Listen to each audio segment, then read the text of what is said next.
জেনে রেখে দাও, বেঙ্গলের ইলেকশনের পরে আমাদের টার্গেট দিল্লি। সারা দেশে ঘুরবো আর তোমাদের মুখোশ টেনে টেনে খুলবো। তখন বুঝবে দেখ কেমন লাগে, তখন বুঝবে বাংলাকে নিয়ে জ্বলছো আর লুচির মতো ফুলছো। অপেক্ষা করো, জবাব পাবে। কেন্দ্রীয় সরকার একক সংখ্যাগরিষ্ঠতা নেই, অন্য লোকের ওপর ভর করে, এজেন্সির ভয় দেখিয়ে, টাকার লোভ দেখিয়ে, নানা কিছু করে সরকারে আছো ক্ষমতায়, কিন্তু ওয়াটার গেট কেলেঙ্কারির মতো যখন অ্যাবস্টেন বেরিয়ে যাবে, বেরিয়ে তো গেছে, করবো নাকি বের রেখে দিয়েছি, ইলেকশনের সময় কাজে লাগবে না। সব এত তাড়াতাড়ি দিতে নেই। অ্যাবস্টেন খুলবো, ব্রেন ড্রেন খুলবো, কনস্পিরেসি খুলবো, চালাকি খুলবো, শয়তানি খুলবো, দুর্যোধন দুঃশাসন। জেনে রেখে দাও, বাংলা মরে যায়নি, বাংলা মরবে না। গান্ধীজি, নেতাজি, রাজেন্দ্র প্রসাদ, মহাবীর জৈন থেকে শুরু করে গুরু নানক, রামকৃষ্ণ পরমহংসদেব থেকে স্বামী বিবেকানন্দ, স্বামী বিবেকানন্দ থেকে ঈশ্বরচন্দ্র বিদ্যাসাগর, ঈশ্বরচন্দ্র বিদ্যাসাগর থেকে বঙ্কিমচন্দ্র চট্টোপাধ্যায়, শরৎ চট্টোপাধ্যায় থেকে শুরু করে বিনয় বাদল দীনেশ, ক্ষুদিরাম প্রফুল্ল চাতকি থেকে মাতঙ্গিনী হাজরা, প্রীতিলতা ওয়াদ্দার, সবাই আছে আমাদের সাথে। আজ যদি তারা বেঁচে থাকতেন তাদেরও হয়তো এসআইআরের নাম উঠত, যেমন বেচারা অমাত্য সেন। প্রথমে তার জমি কেড়ে নিতে গেল শান্তিনিকেতন, আমি ছুটে গেলাম, গিয়ে আসল জমির দলিল বের করে দিয়ে এলাম ওনার হাতে। এই বয়সে ওনাকে এতটা অসম্মানিত করা হয়েছে। জয় গোস্বামীকে নোটিশ দিয়ে রেখে পাঠানো হচ্ছে। রিচা, সোনার মেয়ে, পৃথিবীতে সোনা জিতে এনে দিল দেশকে, তার নাম্বাদ। আরে আমার বাড়িরও অনেকের নাম্বাদ, আমি তো বলি না তাই। এমন কোনো ঘর নেই, আপনাদের মনে আছে তো, এক সময় সম্ভবত বুদ্ধদেব বা সম্রাট অশোক, এক্স্যাক্টলি আমি ভুল করতে পারি, তাই আগে ক্ষমা চেয়ে নিচ্ছি। একজন মারা গিয়েছিল, একটি বাচ্চা, তার বাবা মা গিয়ে বলেছিল আমার বাচ্চাটাকে বাঁচিয়ে দাও। তিনি বলেছিলেন তোমার বাচ্চাটাকে বাঁচিয়ে দিতে পারি যদি এমন কোনো ঘর আমায় দেখাতে পারো যেখানে কেউ কোনোদিনও মারা যায়নি আজ পর্যন্ত, তাদের বাড়ি থেকে এক মুঠো সাদা সর্ষে নিয়ে আসতে পারো। ভদ্রলোক অনেক ঘুরলেন, সবার বাড়িতেই নয় ঠাকুমা মারা গেছে, নয় ঠাকুরদাদা মারা গেছে, নয় কাকা মারা গেছে, নয় বাবা মারা গেছে, নয় মা মারা গেছে, নয় ছেলে মেয়ে মারা গেছে, কেউ না কেউ তো মারা গেছে। সুতরাং এটা খুব কঠিন কাজ। তখন তিনি বুঝলেন, এসে বললেন না না, এত মানুষ যখন মারা গেছে তখন আমি শুধু আমার জন্য কেন বলবো, আমি বুঝতে পেরেছি মৃত্যুর আসল সত্য। সেরকম এদেরও একদিন এসআইআরের ভূত এদের ঘাট থেকে নামবে, যেদিন ক্ষমতায় থাকবে না।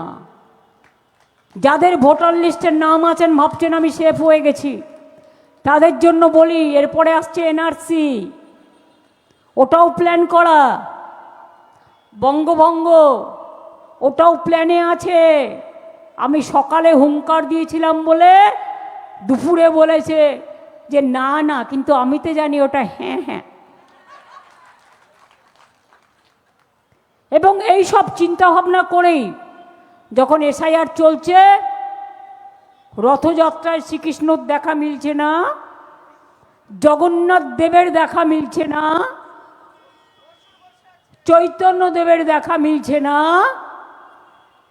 তখন সংবিধানের যারা পদাধিকারী, সংবিধানকে মেনটেন করে চলেন যারা, তাদের দিয়েও এই কুকর্ম অকর্মগুলো করানোর চেষ্টা হচ্ছে। এটা দেশের পক্ষে শুভ সংকেত নয়, এটা অশনি সংকেত। মহামারী আসার আগে অশনি সংকেত আসে। কোভিডে তো ওষুধের টাকাও খেয়েছিল। আমরা যখন আমাদের ক্লাস করাতো তখন দেখতাম একটা কোম্পানির নাম লাল করে গোল করে দিত, মানে আমরা যেন ওই কোম্পানি থেকে স্টেট গভর্নমেন্ট ওষুধ কেনে, কারণ ভাগ পাবে। তারা আবার অন্যদের চোর বলে। ডাকাতদের দল একটা, নষ্টাচারী দল একটা, স্বৈরাচারী দল একটা, ব্যভিচারী দল একটা, আর এদের সাথে গোপনে গোপনে যারা আতাত করে তারা জাতাকলে ফাঁসবেন, জেনে রাখবেন। পাপ কখনো বাপেরেও ক্ষমা করে না। ধর্মের কল বাতাসে নড়ে, জানেন তো? সুস্থ বাঘের থেকে আহত বাঘ ভয়ঙ্কর। আপনারা আমাকে যত আঘাত করবেন আমি আপনাদের প্রত্যাঘাত করব। ধনকরের দেখেছেন, লোকটাকে দিয়ে সব কাজ করিয়ে উপরাষ্ট্রপতি করে নিয়ে গেল, তারপরে তার টার্ম পূরণ হলো না, তাকে ঘরবন্দি করে দিল। 2 মাস তো কেউ জানেই না কোথায় ছিলেন। আমি জানি ওয়েস্টার্ন কোর্টে 2টো রুমে রেখে দিয়েছিল, একটা রুমে। খবর রাখতে হয় না, মিডিয়ার যেমন সোর্স আছে আমার সোর্স নেই, পুলিশের যেমন সোর্স থাকে আমাদের সোর্স থাকে না। শুনুন, ছোট্ট ঘটনা বলি। কাউকেই না অবজ্ঞা করতে নেই, অবহেলা করতে নেই।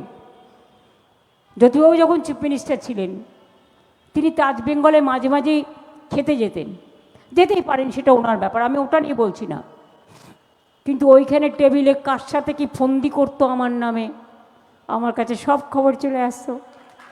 কি করে আসতো? তার কারণ যারা চাটা দিচ্ছে, যারা খাবারটা দিচ্ছে, তারা খাবারও দিত, খবরটাও দিত। কাউকে অবজ্ঞা করবেন না।